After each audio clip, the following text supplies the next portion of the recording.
ഓം ശാന്തി 1/7/2025.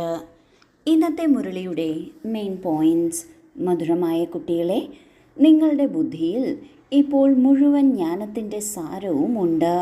ഇതിനാൽ നിങ്ങൾക്ക് ചിത്രങ്ങളുടെയും ആവശ്യമില്ല.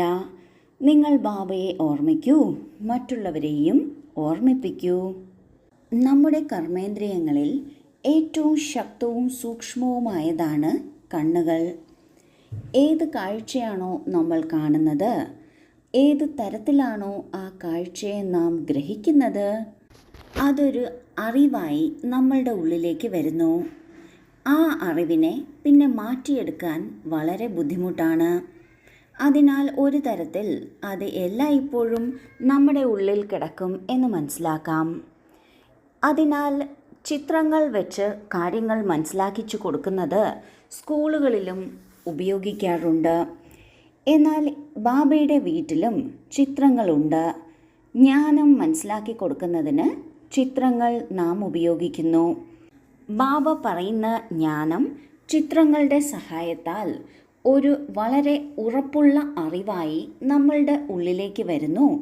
പിന്നെ അത് പ്രയോഗത്തിൽ കൊണ്ടുവന്ന് അഭ്യസിച്ച് അതൊരു ശക്തമായ അനുഭവമാക്കി നാം എടുക്കുന്നു.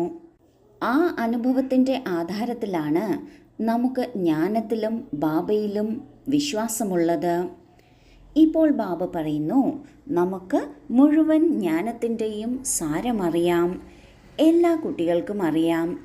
അപ്പോൾ പിന്നെ ചിത്രങ്ങളില്ല എങ്കിലും സാരമില്ല.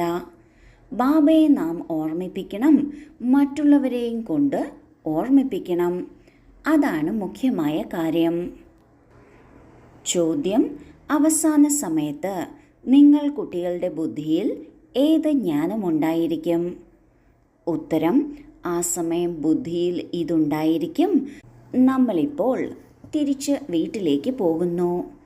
അവിടുന്ന് പിന്നെ ചക്രത്തിലേക്ക് വരും. പതുക്കെ പതുക്കെ ഏണിപ്പടി ഇറങ്ങും. പിന്നെ ബാബ വരും, ഉയരുന്ന കലയിലേക്ക് കൊണ്ടുപോകുന്നതിന്. ഇപ്പോൾ നിങ്ങൾക്കറിയാം, ആദ്യം നമ്മൾ സൂര്യവംശികളായിരുന്നു, പിന്നെ ചന്ദ്രവംശികളായി, അങ്ങനെ. ഇതിൽ ചിത്രങ്ങളുടെ ആവശ്യം ഇല്ല. ബാബ പറയുന്നു, ബാബയെ ഓർമ്മിക്കുന്നതിനും അതുപോലെ സ്വദർശന ചക്രം കറക്കുന്നതിനും നമ്മൾക്ക് ചിത്രങ്ങളുടെ ആവശ്യമില്ല. നാം ആവശ്യത്തിന് ചിത്രങ്ങൾ കണ്ടു, കാര്യങ്ങൾ ഗ്രഹിച്ചുകൊണ്ടിരിക്കുന്നു. അതിനനുസരിച്ച് നമ്മൾ ആത്മാവിൻ്റെ യാത്രയെക്കുറിച്ച് നമ്മൾക്കിപ്പോൾ വ്യക്തമായ ധാരണയുണ്ട്.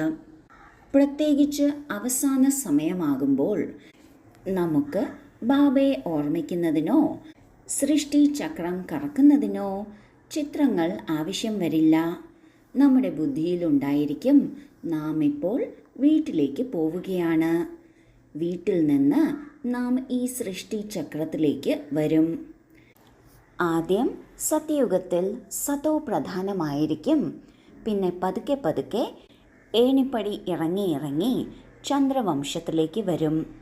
ചന്ദ്രവംശം എന്നാൽ സതോ ഗുണമായ ലോകമാണ്, ത്രേതായുഗമാണ്.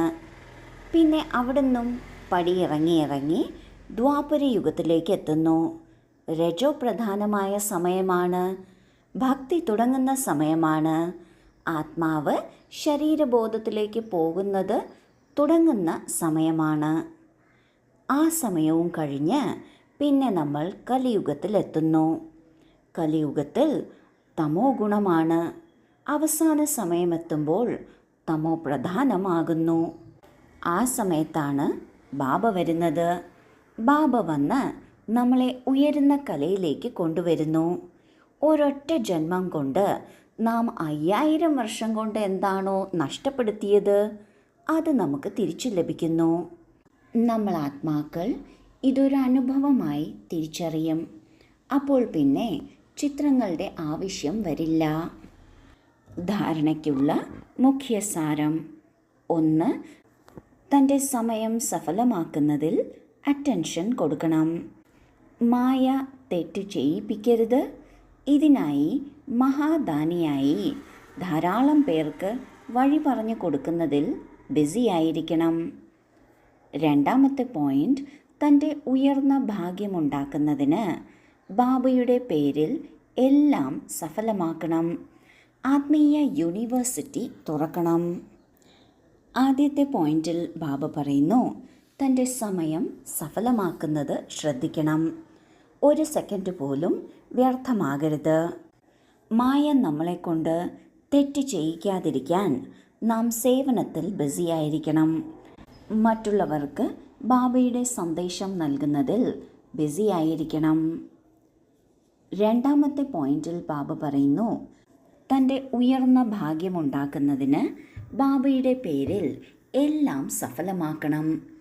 എന്ത് സേവനമാണോ, എന്ത് ഉത്തരവാദിത്വമാണോ നമുക്ക് ലഭിച്ചിട്ടുള്ളത്, അത് ബാബ തന്നതാണ് എന്ന് മനസ്സിലാക്കി അത് വളരെ നന്നായി ചെയ്ത് സൂക്ഷിപ്പുകാരനായി ട്രസ്റ്റിയായിരിക്കണം. എല്ലാം ബാബയുടെ പേരിൽ സഫലമാക്കണം. ബാബയുടെ സേവനം വർദ്ധിപ്പിക്കുന്നതിന് ആത്മീയ യൂണിവേഴ്സിറ്റി, അതായത് സെൻറ്ററുകൾ തുറക്കണം.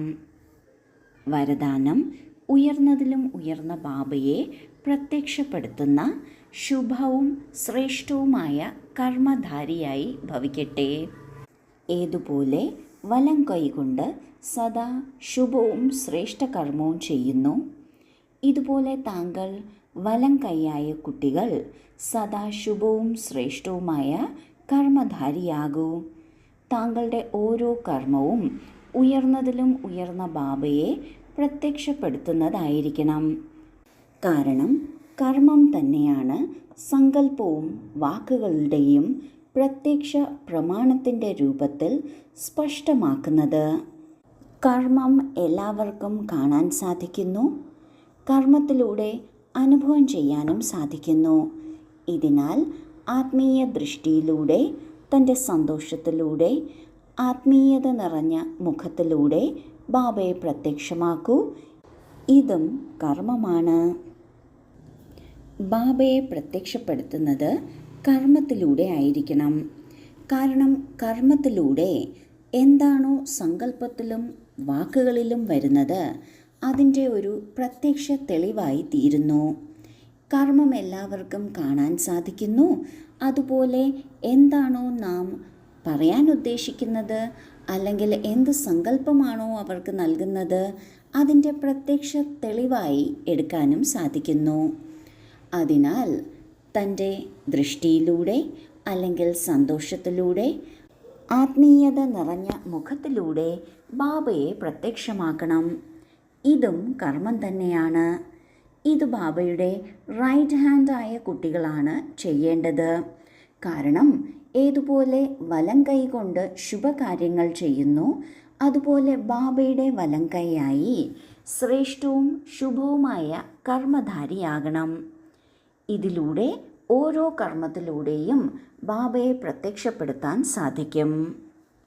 സ്ലോഗൻ, ആത്മീയതയുടെ അർത്ഥമാണ് നയനങ്ങളിൽ പവിത്രതയുടെ തിളക്കവും മുഖത്ത് പവിത്രതയുടെ പുഞ്ചിരിയും ഉണ്ടായിരിക്കണം. ഓം ശാന്തി.